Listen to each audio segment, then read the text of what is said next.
Hello everyone, if you're getting this error, this site can't be reached with the error code refused to connect, error connection refused, then you have come to the right place because in this video I'm going to show you how easy it is to fix that annoying error on your computer easily. So first off, what you're going to do is you're going to open up the start menu, you're going to open Notepad up, and then here you're going to paste this command. I'm going to put this command into the description of the video, and then go here, click save as, write hosts.txt here, and then just save it.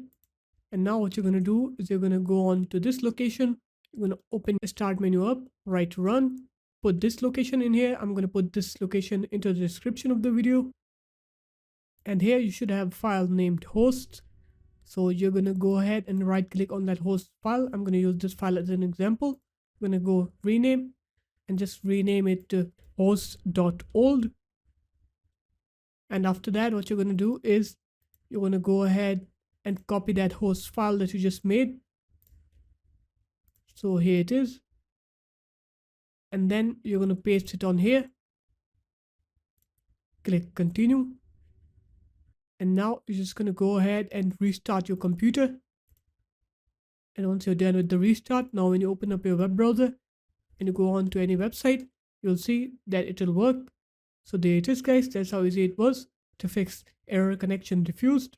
If you guys found this video helpful, make sure to leave a like, comment, and subscribe to the channel. And I'll see you in my next video. Peace.